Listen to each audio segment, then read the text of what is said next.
Hi guys, welcome back to my YouTube channel. और आज की इस वीडियो में मैं लेके आई हूँ Assam direct recruitment ADRE grade 3 का लास्ट 20 डेज़ स्टडी प्लान, जो कि आपका एक मास्टर स्टडी प्लान होगा।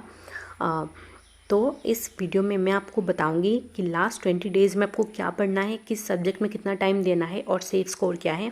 टाइम टेबल भी बताऊंगी, रिवीजन मेथड भी बताऊंगी और मॉक टेस्ट के बारे में भी बताऊंगी। तो ये वीडियो आई रियली होप कि आपके लिए बहुत ही ज़्यादा हेल्पफुल रहे। तो आइए स्टार्ट करते हैं। तो सबसे पहले यहाँ पे सब्जेक्ट और मार्क्स मैंने लिख लिया है। तो आई नो आप में से बहुत लोगों को ये पता है, बट स्टिल ये मेरी लगी जिम्मेदारी बोल सकते हो कि आपको फिर से एक थोड़ा रिमाइंड कर देना। कुछ टाइम पहले ऑफिशियल नोटिफिकेशन आया था जिसमें सब्जेक्ट वाइज मार्क डिस्ट्रीब्यूशन दिया था। तो इसी के हिसाब से ये है। सोशल साइंस में 30 मार्क्स, GS GK में 30 मार्क्स, रीजनिंग में 20, मैथ्स में 35, इंग्लिश में 35। तो टोटल हो गया आपका 150 क्वेश्चंस और ईच क्वेश्चन के लिए 1 मार्क।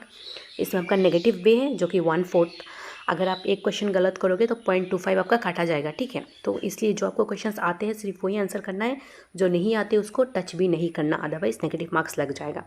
और ज़्यादा होशियार बनने की कोशिश मत करना कि जो नहीं आते तुक्का लगा देते, अगर ज़्यादा करेक्ट हो गया तो ये सब बिल्कुल भी मत करना, क्योंकि नेगेटिव लग जाएगा। फिर आपका जो मार्क्स आप स्कोर करोगे उसमें भी नेगेटिव मतलब कम कम होकर बहुत ज़्यादा कम हो जाएगा। तो जो आता है सिर्फ वही आंसर करना है, जो नहीं आता उसको टच भी नहीं करना है, ओके। सो नेक्स्ट मैं आपको ईच सब्जेक्ट के लिए बताते जाऊँगी कि कितना सेफ स्कोर है और कितना टाइम देना है किसको। तो आइए सबसे पहले देखते हैं। तो सबसे पहले सोशल साइंस और GS GK का है। तो अगर दोनों का मिला दे तो दोनों का 60 मार्क्स होगा। तो सोशल साइंस के लिए आपको क्या पढ़ना है? सोशल साइंस के लिए आपको क्लास 6 to 10 सेवा बोर्ड का जो बुक्स है वो पढ़ना है। और GS GK के लिए आप असम ईयर बुक को भी रेफ़र कर सकते हो या रैंडम यूट्यूब वीडियोज़ को भी रेफ़र कर सकते हो। तो इन दोनों को मिला के आपका है 60 मार्क्स, है ना, यानी कि 60 क्वेश्चन। तो आपको GS GK दोनों मिला के मिनिमम 3 आवर्स देना है लास्ट 20 डेज़ में। जो आई रियली होप कि आप में से बहुत लोग ऐसे होंगे जिनका सिलेबस ऑलमोस्ट ख़त्म है या फिर 70% 60% हो गया। तो आपको लास्ट जो 20 डेज़ बचा है उसमें 3 आवर्स डेली देना है, डेली 3 आवर्स। और 60 में आपका जो सेफ स्कोर रहेगा वो 45 प्लस रहेगा। तो आपको टारगेट यही रखना है कि 60 में आपको 45 प्लस करना ही करना है, क्योंकि सोशल साइंस में तो आप स्कोर कर लोगे, बट GS GK में कुछ ऐसे क्वेश्चन आएंगे जो किसी को भी नहीं आते होंगे। तो ये 5-7 क्वेश्चन तो आप छोड़ ही सकते हो, बट मिनिमम 45 प्लस आपको स्कोर करना ही करना है। इसी टारगेट के साथ बढ़िएगा, ओके। तो नेक्स्ट सब्जेक्ट पे आते हैं। तो रीजनिंग में आपका 20 मार्क्स है एंड रीजनिंग सबके लिए इजी होता है। तो रीजनिंग में हम इजीली 18 का टारगेट रख सकते हैं रीजनिंग के लिए।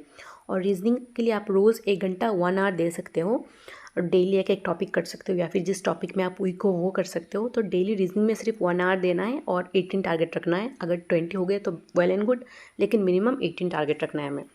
और मैथ्स मुझे पता है कि बहुत लोगों का स्ट्रॉन्ग पॉइंट है, एट द सेम टाइम कुछ लोगों का वीक पॉइंट है। तो जिनका वीक है उनका बता देती हूँ, क्योंकि मोस्ट ऑफ दिस एस्पिरेंट्स का मैथ्स थोड़ा वीक होता है। तो आपके लिए क्या करना है, मैथ्स को डेली आपको 3 घंटा देना है। डेली लास्ट के 20 डेज से डेली एक टॉपिक कंप्लीट करिए। 20 डेज़ में 20 टॉपिक कंप्लीट हो जाएगा। मिनिमम आप 25 स्कोर कर लोगे आउट ऑफ 35, है ना। और जिनका अच्छा है वो तो ज़्यादा करेंगे, बट जिनका अच्छा नहीं है मैथ्स वो मिनिमम 25 का टारगेट रखे, और जिनका अच्छा है वो 30 या फिर 30 प्लस का टारगेट रखिए। तो इन दोनों को मिला के 55 मार्क्स होता है, लेकिन आपको टारगेट सिर्फ 40 रखना है ना। उतना हमें ज़्यादा नहीं चाहिए, सिर्फ 40 मिलने से हो जाएगा इसमें। और नेक्स्ट सब्जेक्ट पे और बढ़ते हैं। नेक्स्ट है इंग्लिश। हम इसको थोड़ा इग्नोर कर देते हैं, स्पेशली जो इंग्लिश मीडियम वाले हुए, बट इसको इग्नोर नहीं करना है क्योंकि 35 मार्क्स कैरी करता है।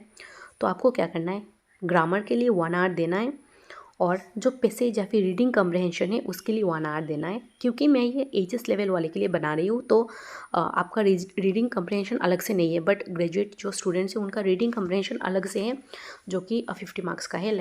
25 क्वेश्चन है और 50 मार्क्स है। एक क्वेश्चन 2 मार्क्स कैरी करता है, बट आपका ऐसा नहीं है। आपका सिर्फ एक क्वेश्चन 1 मार्क कैरी करता है। तो आपको ग्रामर के लिए 1 आवर देना है, और पैसेज या फिर रीडिंग कम्प्रहेंशन के लिए 1 आवर, यानी कि इंग्लिश के लिए आपको टोटल 2 आवर्स देना है। और 35 में से आपको 30 टारगेट करना ही करना है।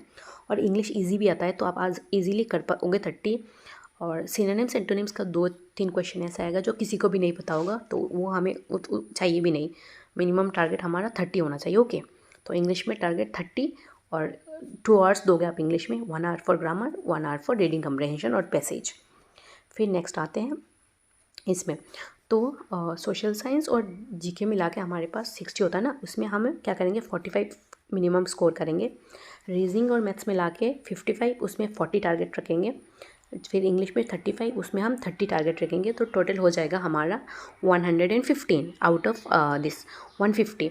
और क्योंकि इस साल नेगेटिव मार्क्स भी है तो तुक्का नहीं लगा सकते, और अगर नेगेटिव कुछ गलत हो गया तो नेगेटिव भी लगेगा। तो उस सबको कैलकुलेट करके, सबको मद्देनज़र रखते हुए हम एक चीज़ बोल सकते हैं कि इस बार का जो कट ऑफ है वो उतना हाई नहीं जाएगा, बट हाँ 110 से लेके 120 के बीच में रहेगा। तो अगर आप 115 स्कोर करते हो तो this is very good score, एक सेफ स्कोर हो सकता है स्किल टेस्ट के लिए।